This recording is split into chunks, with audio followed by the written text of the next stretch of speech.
ஆண்டவராகிய இயேசு கிறிஸ்துவின் நாமத்தினாலே உங்கள் அனைவருக்கும் என்னுடைய அன்பான வணக்கத்தையும் வாழ்த்துக்களையும் தெரிவித்துக் கொள்கிறேன். இன்றைய இரவு தியானத்திற்கு ஆதாரமாக சங்கீதம் 121:1-2 வசனங்கள். சங்கீதம் 121:1-2 வசனங்கள். எனக்கு ஒத்தாசை வரும் பர்வதங்களுக்கு நேராக என் கண்களை ஏறெடுக்கிறேன். வானத்தையும் பூமியை உண்டாக்கின கர்த்தரிடத்திலிருந்து எனக்கு ஒத்தாசை வரும். எனக்கு ஒத்தாசை வரும் பர்வதங்களுக்கு நேராக என் கண்களை ஏறெடுக்கிறேன். வானத்தையும் பூமியும் உண்டாக்கின கர்த்தரிடத்திலிருந்து எனக்கு ஒத்தாசை வரும்.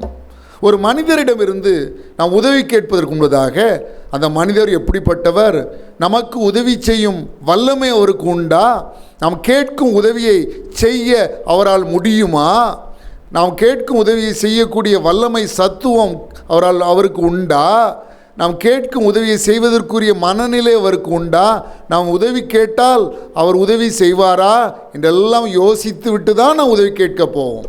இங்கே வேதம் சொல்லுகிறது, நமக்கு ஒத்தாசை வரும் பர்வதமாய ஆண்டவரை நோக்கி நம்முடைய கண்களை ஏறெடுக்க வேண்டும். காரணம், அவர் எப்படிப்பட்டவரா, நமக்கு உதவி செய்யக்கூடிய வல்லமை அவருக்கு உண்டு. காரணம், அவர் வானத்தையும் பூமியையும் உண்டாக்கினவர். சங்கீதம் 17:1 சொல்கிறது, ஆண்டவர் சொல்லுகிறார், நான் சர்வ வல்லமை உள்ள தேவன். ஆண்டவராகிய இயேசு கிறிஸ்து சொன்னார் மத்தேயு 28:18, வானத்திலும் பூமியிலும் சகல அதிகாரமும் எனக்கு கொடுக்கப்பட்டிருக்கிறது. ஏசாயா 66:1, வானம் எனக்கு சிங்காசனம், பூமி எனக்கு பாதபடி என்று சொன்னார். எரேமியா 23:24 வசனங்களிலே, எவனாகிலும் அவனை நான் காணாதபடிக்கு தன்னை ஒழித்து கொள்ளக்கூடுமோ, நான் வானத்தையும் பூமியும் நிரப்புகிறவர், நான் சமீபத்திற்கு மாத்திரமா தேவன், நான் தூரத்திற்கும் தேவன் அல்லவா என்று சொல்லுகிறார். நான் என்றென்றைக்கும் ஜீவித்திருக்கிறவர் என்று சொல்லுகிறார். அவர் நட்சத்திரங்களின் இலக்கத்தை எண்ணி அவளை எல்லாம் பேரிட்டு அழைக்கிறவர் என்று வேதம் சொல்கிறது. அவ்வளவு வல்லமை பொருந்தியவர், அவ்வளவு மாட்சிமை பொருந்தியவர், அவ்வளவு மகிமை பொருந்தியவர். நாம் கேட்கும் எந்த உதவியும் செய்யக்கூடிய வல்லமை, திராணி அவருக்கு உண்டு. நாம் எந்த உதவி கேட்டாலும் அவரால் செய்ய முடியும். சங்கீதம் 33:9 சொல்கிறது, அவர் சொல்ல ஆகும், அவர் கட்டளையிட நிற்கும் என்று சொல்லி. அது மட்டுமல்ல, சங்கீதக்காரன் நம்பிக்கையோடு சொல்கிறார், வானத்தையும் பூமியையும் உண்டாக்கின கர்த்தரிடத்தில் இருந்து எனக்கு ஒத்தாசை வரும். அவர் வானத்தையும் பூமியையும் உண்டாக்கின கர்த்தர் மாத்திரமல்ல, எனக்கு ஒத்தாசை கொடுக்க அவர் வல்லமை உள்ளவராக இருக்கிறவர் மாத்திரமல்ல, விருப்பம் உள்ளவராகவும் இருக்கிறார் என்று அவர் நம்பிக்கையோடு சொல்கிறான். என் அன்பு சகோதரனே, என் அன்பு சகோதரியே, என் அன்பு பிள்ளை, எனக்கு உதவி செய்ய, எனக்கு ஒத்தாசை செய்ய இந்த உலகத்தில் யாருமே இல்லை என்று கலங்கி தவிக்கிறாயா? தகப்பனும் இல்லை, தாயும் இல்லை, சகோதரர் இல்லை, யாருமே இல்லை. உண்மையாய் அன்பு செலுத்துகிறவர்கள், உண்மையாய் நேசிக்கிறவர்கள் ஒருவரும் இல்லை என்று கண்ணீர் விட்டு கொண்டு இருக்கிறாயோ? உனக்கு ஒத்தாசை செய்கிறவர் யார் தெரியுமா? வானத்தையும் பூமியும் உண்டாக்கின கர்த்தர். அவர் உனக்கு தேவையான உதவிகளை, ஒத்தாசைகளை செய்வார்.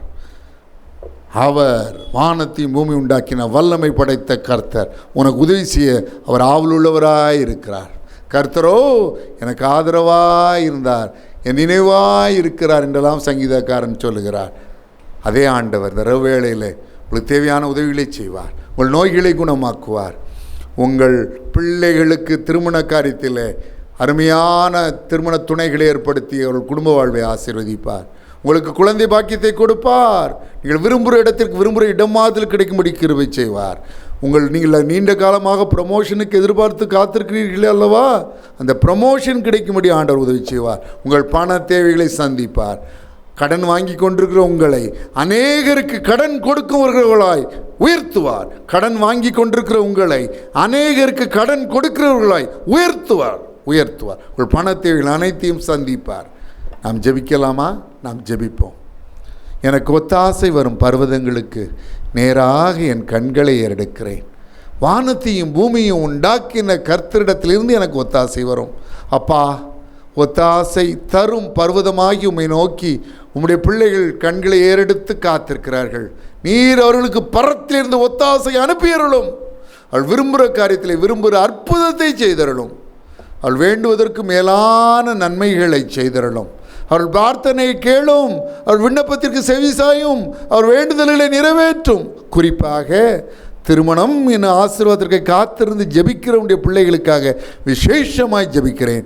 மனுஷன் தனிமையாயிருப்பது நல்லதல்ல, ஏற்ற துணையை அவனுக்கு உண்டாக்குவேன் என்று ஆதியாகமம் 2:18 திருவுளம் பற்றி நீரே அந்த வாக்கு தத்தத்தின்படி நீர் சொன்ன வாக்கின்படி உடைய பிள்ளைகளுக்கு ஏற்ற துணையை கொடுத்து அவர்கள் திருமணத்தை நடத்தி அவர்கள் குடும்ப வாழ்வை ஆசீர்வதியும். அவர்கள் 16 வகையான ஆசீர்வாதங்களை பெற்று இந்த உலகிலே பெருவாழ்வு வாழ உதவி செய்யும்.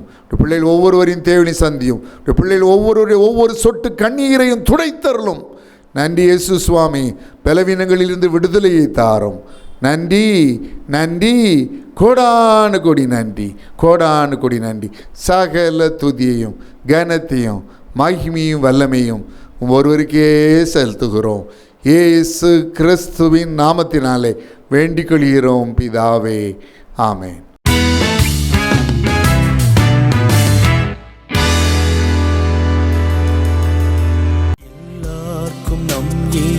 Sing